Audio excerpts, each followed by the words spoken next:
Next is important movements in India. तो India में pre independence से लेके, इंडिपेंडेंस के पहले से लेके अभी तक के टाइम पे कौन कौन से ऐसे बहुत इंपॉर्टेंट सोशल मूवमेंट्स हुए हैं, कौन कौन से टॉपिक के ऊपर हुआ है, उसके बारे में हम लोग देखेंगे। तो पहला हम लोग का पार्ट है ट्राइबल मूवमेंट।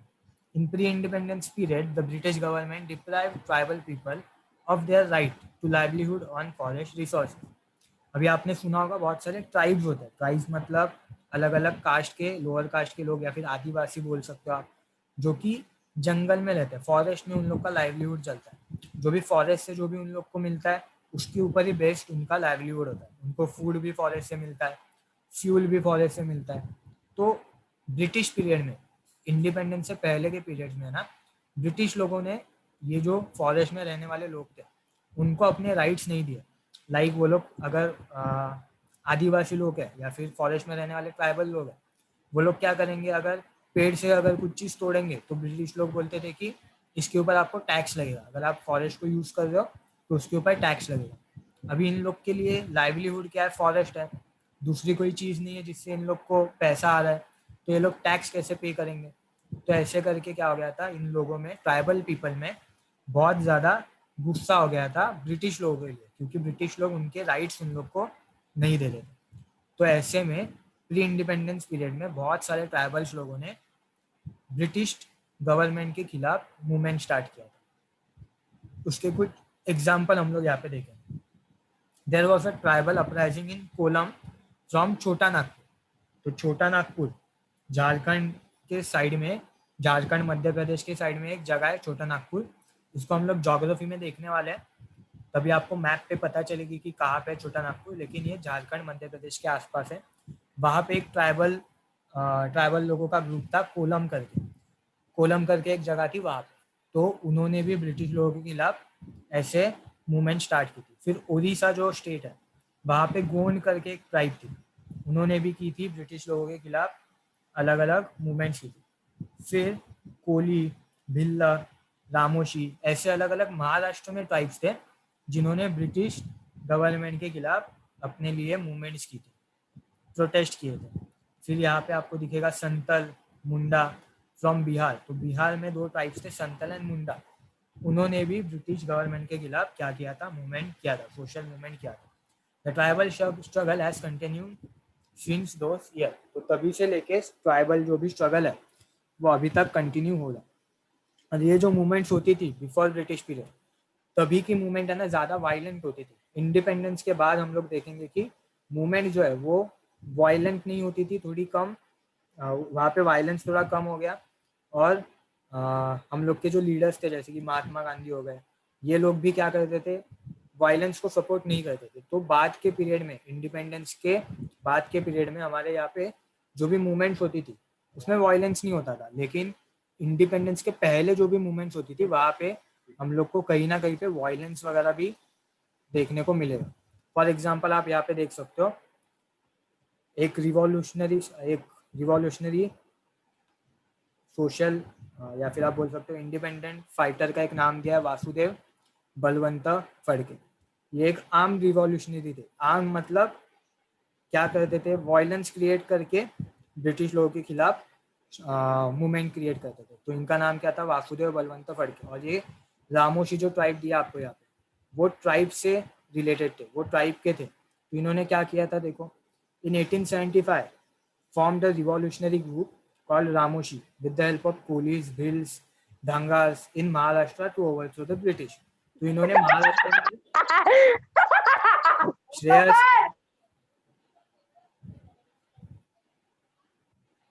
श्रेयस कोण चावलं तुला?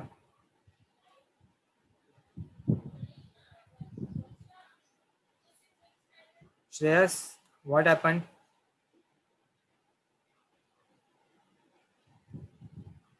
ओके, सो 1875 में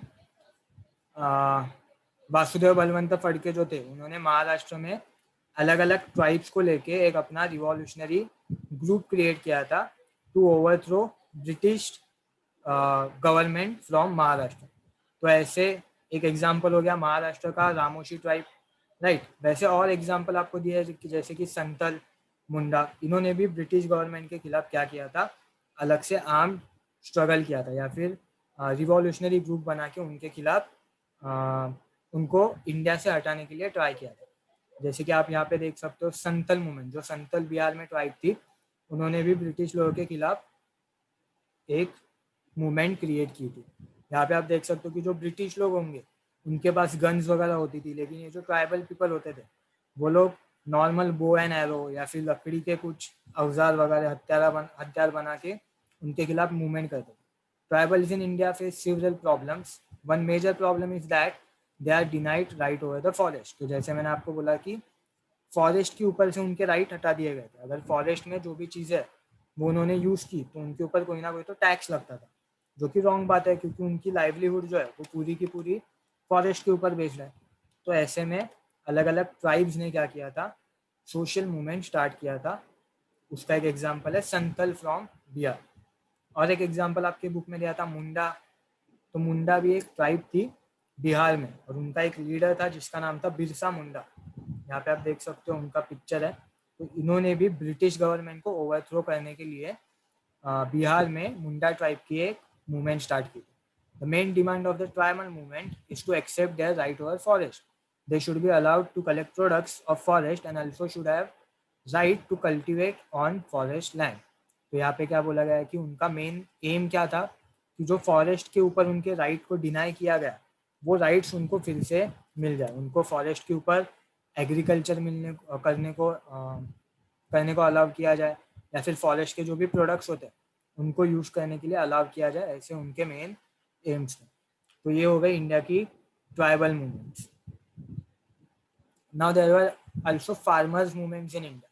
ठीक है, पहला जो मूवमेंट हम लोग ने देखा वो ट्राइबल ग्रुप्स ने क्रिएट किया था। अभी नेक्स्ट जो है वो फार्मर्स मूवमेंट है। Farmer movement in India is an important movement. During the British period, farmers started getting organized due to anti-agricultural policies of British colonial government. तो ब्रिटिश पीरियड में क्या होता था, फार्मर्स को भी अपने राइट्स नहीं मिल रहे थे। फार्मर्स के ऊपर भी बहुत ज़्यादा टैक्स लगता था या फिर उन लोग को बोला जाता था कि आप पर्टिकुलर क्रॉप को ग्रो करो, जिससे फार्मर को ज़्यादा हेल्प नहीं होती थी लेकिन ब्रिटिश गवर्नमेंट को प्रॉफिट होता था। तो ऐसे में फार्मर्स लोगों ने भी ब्रिटिश गवर्नमेंट के खिलाफ प्रोटेस्ट करना, मूवमेंट क्रिएट करना स्टार्ट किया था। You must be aware of farmer movements in Bardoli, Champaranya and movements against revenue collection. The farmer movements were inspired by the thoughts of Mahatma Phule, justice Ranade, Mahatma Gandhi.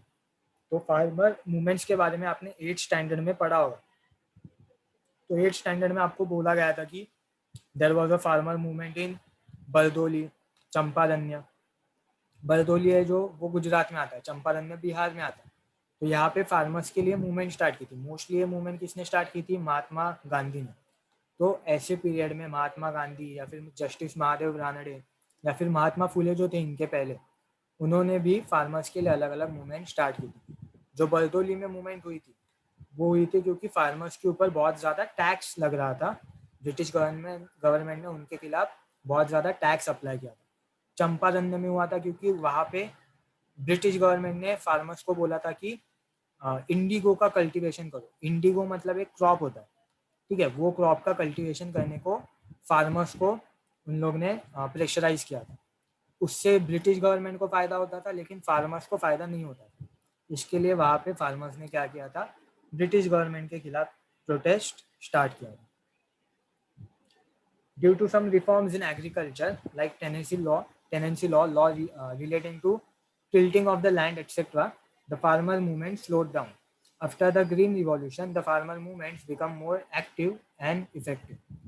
तो बाद में जब प्रोटेस्ट वगैरह स्टार्ट हुए तो ब्रिटिश लोगों ने अलग अलग लॉज बनाना स्टार्ट किए, जिसके वजह से ये मूवमेंट जो है फार्मर्स की वो स्लो हो गई।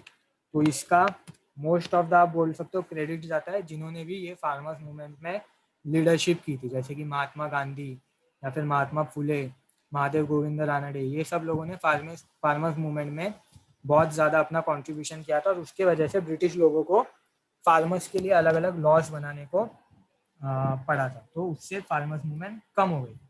अभी थोड़ा पोस्ट इंडिपेंडेंस पीरियड में, इंडिपेंडेंस के बाद हम लोग के यहाँ पे ग्रीन रिवॉल्यूशन हुआ था।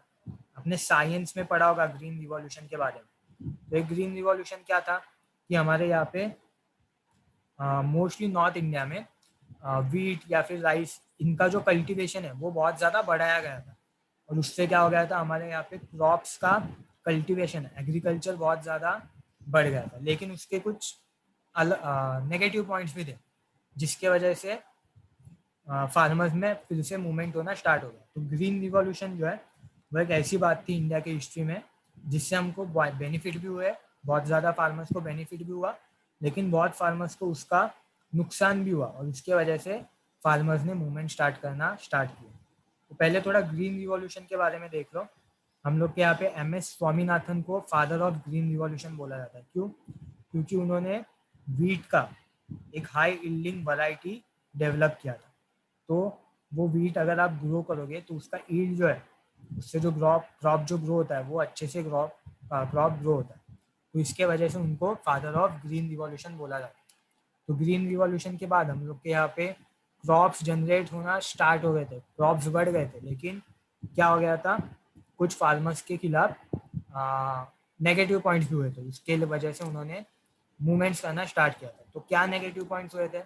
Through green revolution aimed at increasing, दो green revolution aimed at increasing agriculture production and achieving self-sufficiency in food grains, it did not benefit the poor farmers.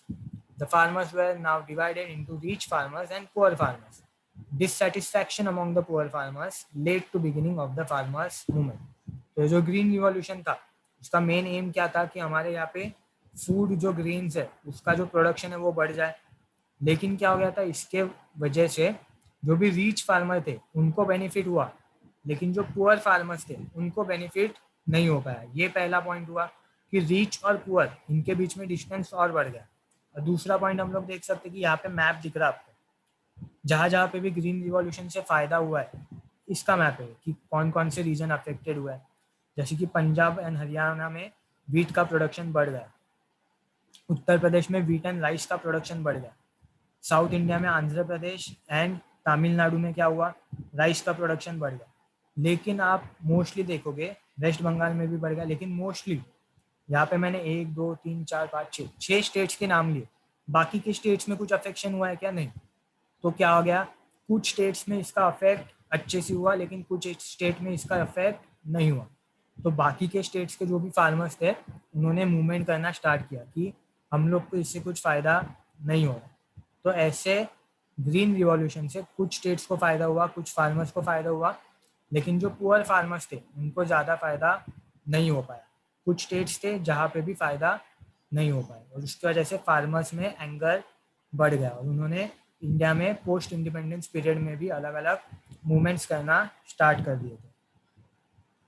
Appropriate price for agriculture product, agriculture to be treated as an industry, implementation of the recommendation of Swaminathan Commission, debt relief, debt cancellation, national policy for agriculture are some of the demands of the farmer movements.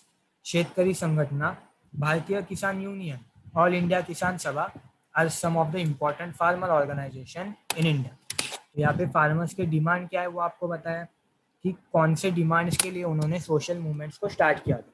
तो पहला उनका demand था कि हम लोग को agriculture product के लिए एक राइट प्राइस मिले, पहला डिमांड। अभी कुछ कुछ जगहों पे क्या होता है कि फार्मर्स जो भी फूड ग्रो करते हैं वो लोग एक एग्रीकल्चर कमेटी को बेचते हैं या फिर गवर्नमेंट को बेचते हैं, और गवर्नमेंट से हम लोग को वो फूड मार्केट में अवेलेबल होके मिलता है। लेकिन फार्मर्स को है ना उनका प्राइस नहीं मिलता। जैसे कि अगर हम लोग ने कोई फूड का प्रोडक्ट अगर 40 रुपीज़ में खरीदा है तो it is not like that कि हम लोग ने 40 रुपीज़ फार्मर्स को दिए। बहुत सारे मिडिल मैन होते हैं जिसकी वजह से फार्मर्स को जो है बहुत कम प्राइस मिलता है, और ऐसे में क्या होता है कि फार्मर्स को बेनिफिट नहीं हो पाता। तो फार्मर्स का पहला ये डिमांड था कि उनको अपने एग्रीकल्चर प्रोडक्ट्स के लिए राइट प्राइस मिले। फिर उनका और एक क्या डिमांड था कि एग्रीकल्चर को एज एन इंडस्ट्री ट्रीट किया जाए, और जो भी स्वामीनाथन कमीशन है उसके जो भी रिकमेंडेशन है उसको इम्प्लीमेंट किया जाए। अभी स्वामीनाथन कमीशन क्या है? तो फार्मर्स के बेनिफिट के लिए जो MS स्वामीनाथन हम लोग ने देखे, फादर ऑफ ग्रीन रिवॉल्यूशन, उनका गवर्नमेंट ने कमीशन एस्टेब्लिश किया था। कमीशन क्या होता है? कमीशन एक ऐसी ऑर्गेनाइजेशन होता है जो अलग अलग सर्वेस करता है और फिर गवर्नमेंट को अलग अलग रिकमेंडेशन देता है कि आप लोग अगर ये चीज़ें करोगे तो फार्मर्स को बेनिफिट होगा। या फिर अगर गवर्नमेंट ने बोला है कि वर्कर्स के लिए सर्वे करो, तो वो लोग क्या करेंगे, वर्कर्स के प्रॉब्लम्स को देखेंगे और फिर गवर्नमेंट को रिकमेंडेशन देंगे कि वर्कर्स को या फिर ट्राइबल्स लोगों को ये प्रॉब्लम है। तो वो रिकमेंडेशन जो है वो MS स्वामीनाथन कमीशन ने अलग अलग रिकमेंडेशन दिए थे, लेकिन उनको अभी तक इम्प्लीमेंट नहीं किया गया। ठीक है, implementation is important. Recommendation MS Swaminathan commission ने दिए, लेकिन उसको अभी तक इम्प्लीमेंट अच्छे से नहीं किया गया। तो उसके लिए भी अलग अलग फार्मर्स क्या करते हैं, प्रोटेस्ट करते हैं। जैसे कि MS स्वामीनाथन कमीशन का एक रिकमेंडेशन है कि इरिगेशन फैसिलिटीज जो है उसको बढ़ाना चाहिए, या फिर फार्मर्स के ऊपर फार्मर्स जो भी लोन लेते हैं उसके ऊपर उनको जो कर्जा देना पड़ता है, डेब्ट देना पड़ता है, उसका रेट कम किया जाए। ऐसे अलग अलग रिकमेंडेशन स्वामीनाथन कमीशन ने किए हैं, लेकिन अभी तक वो अच्छे से इम्प्लीमेंट नहीं हो पाए। तो उसको इम्प्लीमेंट करने के लिए फार्मर्स क्या करते हैं, प्रोटेस्ट करते हैं, सोशल मूवमेंट्स करते हैं। फिर अलग अलग डेप्ट रिलीफ, डेप्ट कैंसलेशन। अभी फार्मर्स जो है वो क्रॉप ग्रो करने के लिए लोन्स लेते हैं बैंक से, गवर्नमेंट के पास से लोन्स लेते हैं। अगर ऐसे में उनको क्रॉप से अच्छा बेनिफिट नहीं होगा, तो उनके पास कर्जा भरने के लिए, डेप्ट भरने के लिए पैसे नहीं होते। तो ऐसे में फार्मर्स प्रोटेस्ट करते हैं कि हम लोग के ऊपर जो भी डेप्ट है उसको एक तो कैंसिल किया जाए या फिर कम किया जाए। ऐसे अलग अलग टॉपिक्स के ऊपर फार्मर्स क्या करते हैं, इंडिया में प्रोटेस्ट करते हैं। और फार्मर्स के लिए इंडिया में अलग अलग ऑर्गेनाइजेशंस भी है। हम लोग ने लास्ट लेक्चर देखा था कि ऑर्गेनाइजेशंस होना वेरी इंपॉर्टेंट। तो ऐसे कौन कौन से ऑर्गेनाइजेशंस है इंडिया में, शेतकरी संगठना करके एक ऑर्गेनाइजेशन है, भारतीय किसान यूनियन करके ऑर्गेनाइजेशन है, और ऑल इंडिया किसान सभा, इसके बारे में पहले भी हम लोग ने देखा। तो ये सारे अलग अलग फार्मर्स के लिए काम करने वाले ऑर्गेनाइजेशन इंडिया में है। अब इनके लोगो भी देख सकते हो, शेतकरी संगठना, भारतीय किसान यूनियन, ऑल इंडिया किसान सभा। ऐसे अलग अलग ऑर्गेनाइजेशंस फार्मर्स के इशू को लेके इंडिया में काम करते हैं। Then trade union, next part is trade union. Trade union in India emerged in the background of industrialization. Textile industry, railway companies were established in India in later half of 19th century. अभी India में जो है ना, British लोगों ने बहुत सारी industries को एस्टेब्लिश किया था। इंडस्ट्रीज मतलब जहाँ पे मैन्युफैक्चरिंग होती है, टेक्सटाइल मतलब जहाँ पे कपड़ों की मैन्युफैक्चरिंग होगी, रेलवे कंपनीज मतलब जहाँ पे रेलवे के जो भी पार्ट्स वगैरह है उनकी मैन्युफैक्चरिंग होगी। ऐसे अलग अलग क्या किए थे, इंडस्ट्रीज ब्रिटिश लोगों ने इंडिया में ओपन किए थे। अभी लेट 19th सेंचुरी में क्या हुआ था, इंडस्ट्रियलाइजेशन। इंडस्ट्रियलाइजेशन का मतलब देखो, यहाँ पे एक इमेज मैंने डाला है। जो फर्स्ट इंडस्ट्रियलाइजेशन था वो मोस्टली मैकेनिकल ड्रिवन टूल्स थे। मैकेनिकल टूल्स मतलब जो भी हम लोग के यहाँ पे, जैसे कि साइकिल हो गई, साइकिल एक मैकेनिकली ऑपरेटेड मशीन है। देन लेट 19th सेंचुरी में जिसकी बात की गई है आपके यहाँ पे बुक में, तभी इंडस्ट्रियलाइजेशन हुआ था फिर से, जिसको इंडस्ट्रियलाइजेशन 2 बोला जाता है। तभी बहुत सारे इलेक्ट्रिकली ड्रिवन मशीन आए थे, मतलब इलेक्ट्रिक का यूज करके अलग अलग मशीन्स इंडस्ट्री में काम करती थी। फिर उसके बाद में 20th सेंचुरी में थर्ड इंडस्ट्रियलाइजेशन हुआ, जिसमें हम लोग देखते हैं कि मशीन कंप्यूटर के ऊपर बेस्ड आने लगी। मतलब आप कंप्यूटर में एक नंबर डालोगे कि एक पर्टिकुलर मशीन को 1 मिनट के लिए काम करना, तो आप कंप्यूटर में नंबर डालोगे 1 मिनट या फिर 60 सेकेंड्स, तो मशीन उतने टाइम तक काम करेगी। तो इसको बोला जाता है कंप्यूटर के ऊपर बेस्ड मशीन। अभी के टाइम पे एट प्रेजेंट टाइम इंडस्ट्रियलाइजेशन 4 हो रहा है, मतलब अभी मशीन जो है वो और ज़्यादा डेवलप्ड हो गई है। With the help of internet आप वो मशीन यूज़ कर सकते हो। या फिर आर्टिफिशियल इंटेलिजेंस करके एक बात आती है, मतलब मशीन जो है ना अपने आप काम करती है, आपको सिर्फ उसको बताना है कि कौन सा काम करना है। फिर जो भी मशीन होगी उसके पास आर्टिफिशियल इंटेलिजेंस होगा, वो अपने आप से डिफाइन करेगी कि कोई भी काम कितने टाइम में हो सकता है, उसके लिए कितना काम करना पड़ेगा, कितना वर्क करना पड़ेगा, और अपने आप से वो मशीन काम करने लगेगी। तो ऐसे करके मशीन्स जो है इंडिया में वो ग्रो होते जा रहे हैं। तो यहाँ पे पर्टिकुलरली बात की है ब्रिटिश पीरियड में, जब इंडस्ट्रियलाइजेशन 2 हुआ था, इलेक्ट्रिसिटी के ऊपर बेस्ड मशीन आए थे, तभी बहुत सारे जगहों पे जो भी वर्कर्स थे उन्होंने मूवमेंट करना स्टार्ट किया था। अभी मोस्ट ऑब्वियस है, जब भी मैकेनिकली यूज मशीन होगी उसके लिए लोगों की ज़्यादा ज़रूरत होगी, लेकिन अगर मशीन ग्रो हो गई, इलेक्ट्रॉनिक के ऊपर अगर बेस्ड मशीन है या फिर कंप्यूटर के ऊपर कोई बेस्ड मशीन है, तो लोगों की ज़रूरत कम हो जाएगी। तो ऐसे में बहुत सारे वर्कर्स ने प्रोटेस्ट करना स्टार्ट किया था कि हम लोग के जॉब कम हो रहे हैं, हम लोग को जॉब नहीं मिल रहा है, ऐसे प्रोटेस्ट करना स्टार्ट किया था। तो उसके एक प्रोटेस्ट का पर एग्जाम्पल दिया कि 1899 में रेलवे के वर्कर्स ने प्रोटेस्ट किया था और उन्होंने स्ट्राइक की थी फॉर देयर डिमांड्स।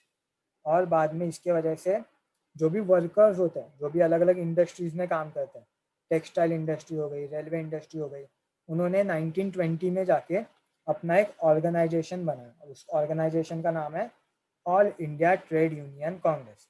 तो अभी वर्कर्स के जो भी प्रॉब्लम होते थे बिकॉज ऑफ इंडस्ट्रियलाइजेशन या फिर इंडस्ट्रियलाइजेशन के बाद भी, वो प्रॉब्लम्स को कौन सॉल्व करता था? ये all India trade union Congress. Workers का जो भी प्रोटेस्ट होता था, वो प्रोटेस्ट कौन ऑर्गेनाइज करता था? All India trade union Congress. तो ऐसे जाके वर्कर्स का भी एक ऑर्गेनाइजेशन बना जो इंडिया में वर्कर्स के लिए सोशल मूवमेंट्स करता था। ये बॉक्स में भी यही दिया गया कि इंडस्ट्रियलाइजेशन के वजह से कैसे मूवमेंट्स स्टार्ट हो रहे थे हमारे इंडिया में। Then, in post-independence period, the trade union started working more effectively. In 1960s and 70s, trade union movements organized several agitations. But from 1980s, trade union movements started getting disintegrated. Globalization has affected trade union movements to a great extent. तो अभी यहाँ पे क्या बोला गया कि independence के बाद क्या हुआ? तो इंडिपेंडेंस के बाद जो भी वर्कर्स के प्रॉब्लम्स होते थे, उनके लिए अलग अलग ट्रेड यूनियंस ने 1960s में, 1970s में बहुत सारे प्रोटेस्ट वगैरह किए थे। लेकिन 1980s तक क्या हो गया था? ये जो अलग अलग ऑर्गेनाइजेशन है वो डिसइंटीग्रेटेड हो गए थे। डिसइंटीग्रेटेड होना मतलब क्या? कि सपोज पूरे इंडिया का एक ऑर्गेनाइजेशन है, all India union trade Congress, ऐसा अगर एक ऑर्गेनाइजेशन है, तो सपोज बाद में क्या होगा कि महाराष्ट्र के लोग बोलेंगे हम लोग अपना अलग से ऑर्गेनाइजेशन बनाते हैं। साउथ इंडिया में अगर कोई स्टेट है, तमिलनाडु, कर्नाटका, वो लोग बोलेंगे हम लोग अलग से बनाते हैं। तो ऐसे क्या हो गया? डिसइंटीग्रेशन हो गया। और डिसइंटीग्रेशन होने की वजह से इफेक्टिवनेस जो है वो कम हो गई। तो यहाँ पे वही पॉइंट दिया गया है कि इंडिया में पोस्ट इंडिपेंडेंस में स्टार्टिंग में अलग अलग ट्रेड यूनियन जो भी है वो अपने मूवमेंट्स में सफल हो रहे थे, उनको सक्सेस आ रहा था। लेकिन 1980s के बाद में ये जो भी ऑर्गेनाइजेशंस थे वो डिसइंटीग्रेटेड होने लग गए और इसके लिए उनका इफेक्ट जो है वो भी कम होने लगा। और इवन ग्लोबलाइजेशन जब हुआ 1991 में, ग्लोबलाइजेशन का मीनिंग मैंने आपको बताया, इम्पोर्ट एंड एक्सपोर्ट वगैरह जब स्टार्ट हुआ था तो उसको ग्लोबलाइजेशन बोला जाता। तो तभी के टाइम पे भी बहुत ज़्यादा इफेक्ट हुआ था। क्या इफेक्ट हुआ होगा? अगर हम लोग ने इम्पोर्ट स्टार्ट कर दिया, राइट, तो चाइना के प्रोडक्ट अभी इंडिया में आ रहे हैं, वेस्टर्न कंट्रीज से प्रोडक्ट इंडिया में आ रहे हैं, तो जो भी इंडियन प्रोडक्ट्स है वो लोग खरीदना कम हो गए। और उसके वजह से भी अलग अलग ट्रेड यूनियंस ने मूवमेंट किया था कि हम लोग इंडिया में जो चीज़ें बना रहे हैं वो उनका उसका जो बिजनेस है वो कम होते जा रहा है। और ऐसे में अलग अलग ट्रेड यूनियन ने क्या किया था? प्रोटेस्ट या फिर मूवमेंट स्टार्ट की थी after globalization. Okay. In India, workers are facing different problems: unstable employment conditions, contract labor, financial insecurity, absence of legal protection for workers, unlimited working hours, insecurity at workplace, health hazard are some of the problems. तो यहाँ पे दिया गया है कि workers को क्या क्या प्रॉब्लम फेस करने पड़ते हैं और जिसके वजह से वो लोग अलग अलग जगहों पे प्रोटेस्ट या फिर स्ट्राइक करते हैं, सोशल मूवमेंट स्टार्ट करते हैं। तो क्या क्या प्रॉब्लम होते हैं उनको? पहले तो उनकी जो कंडीशन होती है एम्प्लॉयमेंट की वो अनस्टेबल होती है, लाइक कॉन्ट्रैक्ट लेबर। कॉन्ट्रैक्ट मतलब जो भी वर्कर्स होते हैं उन लोग को 12 मंथ्स काम मिलता है क्या? नहीं मिलता। जब भी कहीं पे काम होगा तब वो काम करेंगे और जब भी काम अवेलेबल नहीं होगा तब उन लोग को एम्प्लॉयमेंट नहीं मिलती है, उन लोग को पैसा नहीं मिलता। उसके वजह से क्या होता है? फाइनेंशियल इनसिक्योरिटी, मतलब उन लोग को ऐसा एक सिक्योरिटी नहीं रहता कि मुझे हर महीने पैसे मिलेगा। Absence of legal protection, legal protection का एब्सेंस मतलब उनके लिए बहुत सारे लॉज भी नहीं बनाए गए थे तब तक। तो उनके लिए अगर लॉज नहीं होंगे तो उनके राइट्स को प्रोटेक्ट नहीं किया जाएगा। अनलिमिटेड वर्किंग आवर्स, मतलब उन लोग को बहुत ज़्यादा टाइम तक काम करना पड़ता है। ऐसा नहीं है कि जो भी नॉर्मल जो जॉब पे लोग जाते हैं उनको आइदर 6 आवर या फिर 9 आवर ऐसी शिफ्ट होती है, लेकिन वर्कर्स को क्या होता है? उनको पूरा दिन काम करना पड़ता था। इनसिक्योरिटी एट वर्क प्लेस या फिर हेल्थ हजार्ड। वर्कर्स को बहुत बार क्या होता है, हेल्थ हजार्ड होता है, उन लोग को बहुत ज़्यादा प्रॉब्लम हो सकते हैं काम के वजह से। जैसे कि अगर कोई इंफ्रास्ट्रक्चर का काम है तो उसके वजह से उन लोग को ब्रीदिंग प्रॉब्लम वगैरह हो सकता है। तो ऐसे अलग अलग हेल्थ हजार्ड भी वर्कर्स को हो सकते हैं। तो ऐसे अलग अलग प्रॉब्लम्स वर्कर्स को फेस होते हैं और उसके ऊपर भी गवर्नमेंट लॉस बनाए या फिर उसके ऊपर गवर्नमेंट ध्यान दे, उसकी वजह से वर्कर्स जो है इंडिया में वो प्रोटेस्ट करते रहते हैं या फिर सोशल मूवमेंट क्रिएट करते रहते हैं। सो ये हो गया वर्कर्स के बारे में, ट्रेड यूनियंस के बारे में। Now next part is women's movement. अभी वुमेन्स मूवमेंट क्या था, पहले तो प्री इंडिपेंडेंस पीरियड का देखते हैं। In the pre independence period progressive men in India initiated the women's movement. The women's movement aimed at eliminating injustice against women and ending their exploitation, help them to lead a respectful life and participate actively in social life. अभी pre independence period में ना women's को बहुत सारे problems face करने पड़ते थे, तो वो प्रॉब्लम्स कम हो, वुमेन्स को प्रॉब्लम फेस ना करने पड़े, इसके लिए बहुत सारे लोगों ने, प्रोग्रेसिव मैन मतलब बहुत सारे मैन ने भी, मेल लोगों ने भी, मेंस ने भी, मेल्स ने भी वुमेन को सपोर्ट करना स्टार्ट किया था। उसके एग्जाम्पल हम आगे देखने वाले हैं। तो उसके वजह से क्या हुआ, बाद में वुमेन्स को सोशल लाइफ जो है वो थोड़ी इजी हो गई। फॉर एग्जांपल आप यहाँ पे इमेज देख सकते हो, इसको सती बोला जाता है। सती मतलब क्या, इंडिया में एक प्रथा थी, एक ट्रेडिशन था जिसमें क्या होता है, अगर किसी वुमन का हस्बैंड अगर डेड हो गया तो उसको हस्बैंड के साथ जलना पड़ता था, तो इसको सती बोला जाता था। तो ऐसे प्रथा या फिर ऐसे ट्रेडिशन इंडिया में एग्जिस्ट करते थे प्री इंडिपेंडेंस के टाइम में। तो उस टाइम में अलग अलग लोगों ने इसके खिलाफ मूवमेंट स्टार्ट की थी और उसके बाद में वुमेन्स का जो लाइफ था वो थोड़ा ईजियर हो गया था। तो उसके बारे में हम लोग अभी थोड़ा देखेंगे। ईश्वरा चंद्र विद्यासागर, राजा राम मोहन रॉय, महात्मा ज्योतिराव फुले, सावित्रीबाई फुले, महर्षि Dhondo Keshav Karve, Pandita Ramabai Ranade took initiative to ending the practice of sati and child marriages. Reforms such as widow marriage, women education, and right to vote. Right to vote to women were possible due to the work of these reformists.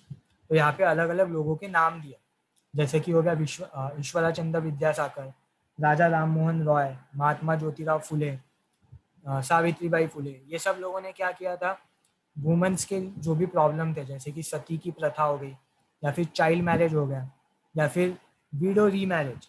Window लोगों, जो भी window होते थे जिनके अगर husband मर गए तो उनको फिर से मैरिज करना अलाउ नहीं था, उसको बोला जाता है विडो रीमैरिज। या फिर वुमेन्स का एजुकेशन, वुमेन्स को वोटिंग का राइट मिलना, ये सब चीज़ों के लिए वुमेन को उनके राइट मिले, उसके लिए ये अलग अलग लोगों ने सोशल मूवमेंट्स क्रिएट किए थे।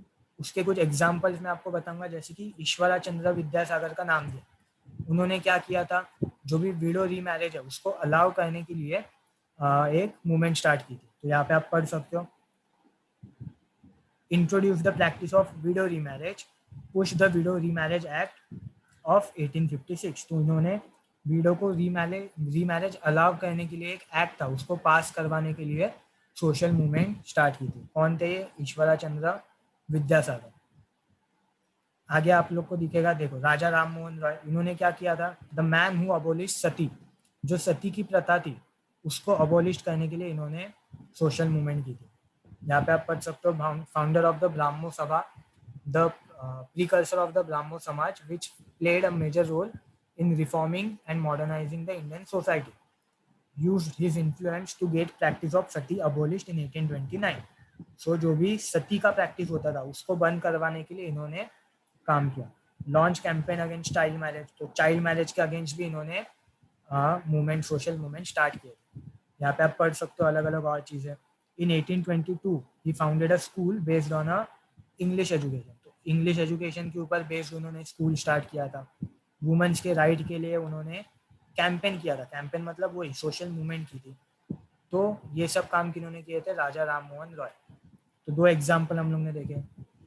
अल्सो महात्मा ज्योतिराव फुले, इन्होंने क्या किया था, पहला स्कूल गर्ल्स के लिए ओपन किया था इंडिया में 1848 में विथ हिज वाइफ। उनकी जो वाइफ थी सावित्रीबाई फुले, इन्होंने और सावित्रीबाई फुले ने दोनों ने मिलकर वुमेन्स के लिए बहुत सारे, उनके एजुकेशन के लिए बहुत ज़्यादा काम किया था। इवन वुमेन्स के लिए नहीं, जो भी लोअर कास्ट लोग होते थे उनके लिए भी इन्होंने काम किया था। आप यहाँ पे पढ़ सकते हो नीचे, 1873 form Satyashodhak Samaj with main objective of liberating the Bahujan Shudras and protecting them from exploitation. तो जो भी लोअर कास्ट लोग थे उनके खिलाफ भी इनजस्टिस ना हो, इसके लिए भी इन्होंने काम किया था।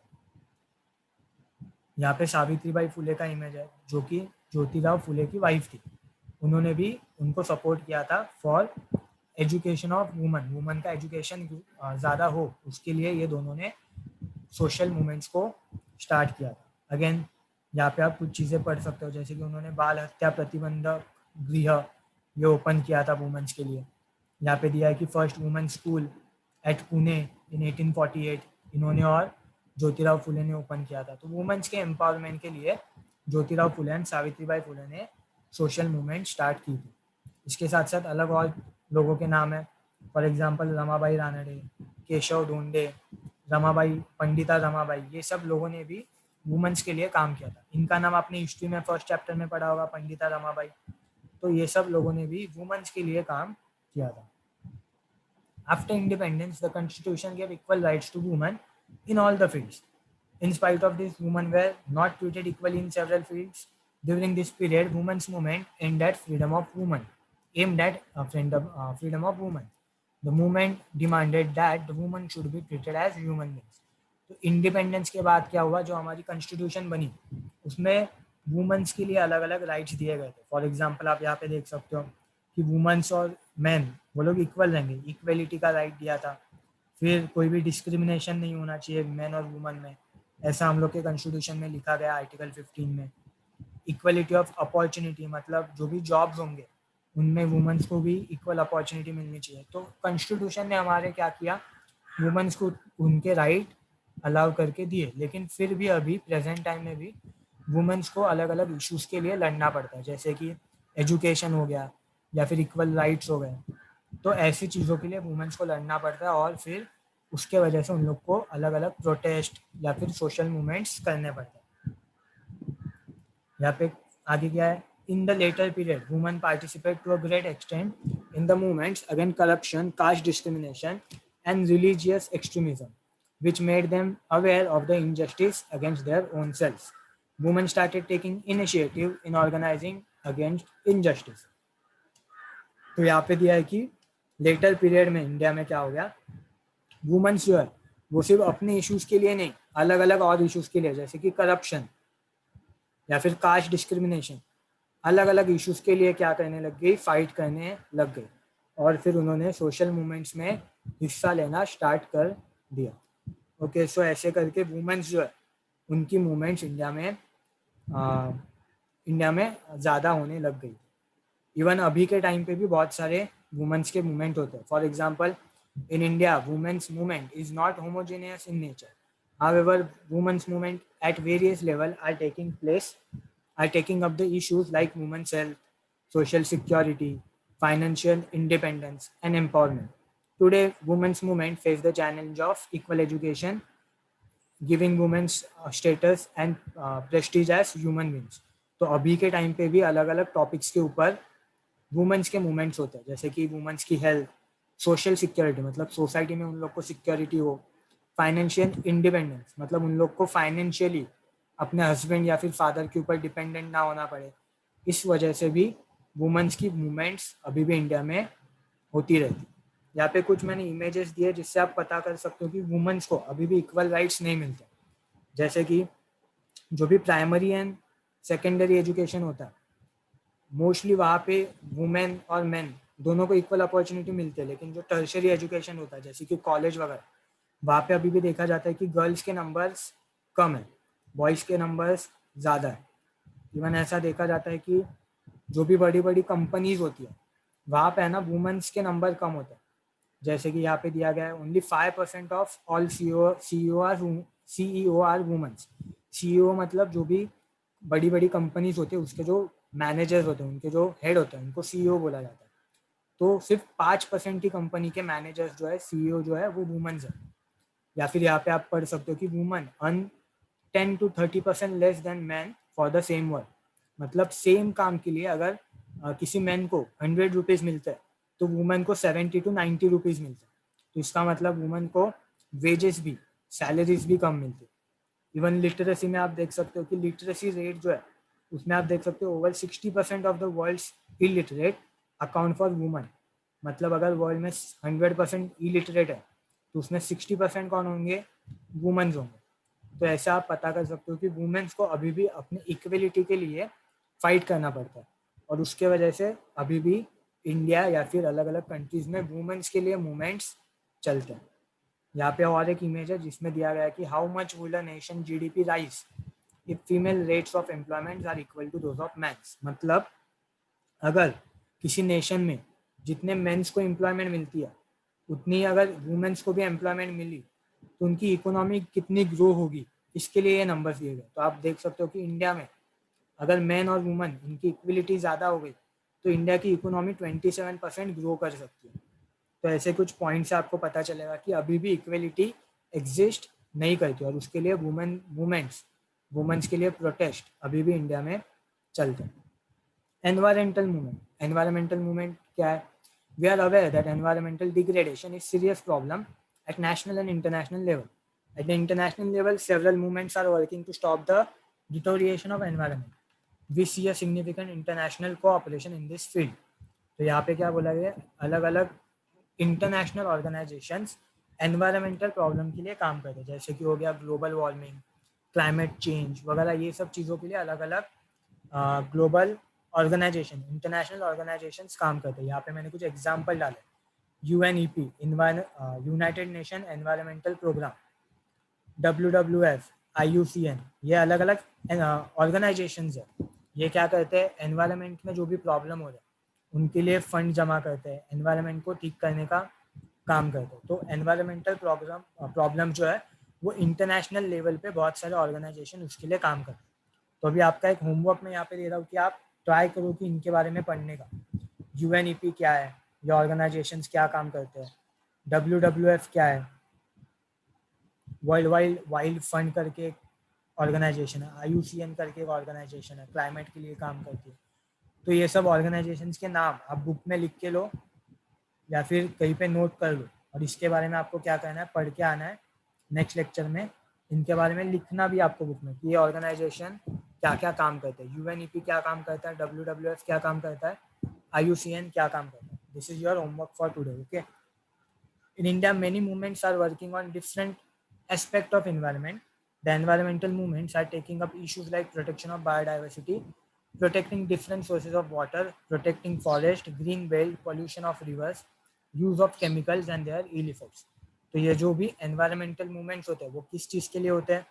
जो भी बायोडाइवर्सिटी है, अलग अलग एनिमल्स के स्पीशीज़ है, प्लांट्स के स्पीशीज़ है, उनको प्रोटेक्ट करने के लिए, या फिर वाटर को प्रोटेक्ट करने के लिए, फॉरेस्ट को प्रोटेक्ट करने के लिए। ग्रीन बेल्ट मतलब वही हो गया कि जहाँ पे भी फॉरेस्ट है उसको ग्रीन बेल्ट बोला जाता है, तो फॉरेस्ट को प्रोटेक्ट करने के लिए। एग्रीकल्चरल फील्ड वगैरह होती है उनको प्रोटेक्ट करने के लिए। रिवर में जो भी पोल्यूशन होता है उसको कम करने के लिए, जो भी केमिकल्स का यूज़ होता है और उसकी वजह से जो भी नेचर को हार्म होता है उसके अगेंस्ट अलग अलग ऑर्गेनाइजेशंस एनवायरमेंटल मूवमेंट्स करती है। यहाँ पे एक एग्जांपल दिया गया है, मैं आपको डायरेक्टली उसके बारे में बताऊंगा। डॉक्टर राजेंद्र सिन्हा राणा, इनको स्टॉकहोम वाटर प्राइज, जिसको नोबेल प्राइज ऑफ वाटर भी बोला जाता है, ये प्राइज मिला। अभी इन्होंने क्या किया है, राजस्थान में है ना, राजस्थान में इन्होंने अलग अलग जगहों पे जोहाड़ बिल्ड किया। जोहाड़ क्या होता है, रेन वाटर हार्वेस्टिंग होती है। रेन वाटर हार्वेस्टिंग मतलब राजस्थान में रेनफॉल कम होता है, राइट, वहाँ पे वाटर जो है वो ज़्यादा अवेलेबल नहीं होता है, तो इन्होंने रेन वाटर हार्वेस्टिंग किया। मतलब जितना भी रेनफॉल होता है उसका जो भी वाटर होगा उसको वो क्या करेंगे, स्टोर करेंगे, और बाद में उसको किसके लिए, एग्रीकल्चर या फिर जो भी नॉर्मल यूज़ है उसके लिए यूज़ करेंगे। इसके लिए इनको वाटरमैन ऑफ इंडिया भी बोला जाता है। तो ऐसे इन्होंने इंडिया में एक एनवायरमेंटल मूवमेंट स्टार्ट की थी। नाम क्या इनका, राजेंद्र सिन्हा राणा। नाउ आगे वन मोर पॉइंट, आपने इसके बारे में 9th स्टैंडर्ड में पढ़ा होगा। चिपको मूवमेंट आपको 9th स्टैंडर्ड में थी, सुंदरलाल बहुगुणा ने स्टार्ट की थी। So it is also example of environmental movement. It is also picture of a Chipko movement. आपने इसके बारे में 9th स्टैंडर्ड में पढ़ा है। Okay, so I am not getting into deep. जो कंज्यूमर मूवमेंट है, ये जो बाकी है वो हम लोग नेक्स्ट लेक्चर में कंप्लीट करेंगे। और मैंने होमवर्क क्या दिया है कि आपको ये जो ऑर्गेनाइजेशंस है, United Nations environmental program, UNEP, WWF, IUCN, इनके बारे में इंटरनेट पे सर्च करो और ये क्या काम करते हैं उसके बारे में आपको होमवर्क है, या आपको बुक में लिख के मुझे पिक्चर्स भेजना। Okay, everyone is clear what is the homework?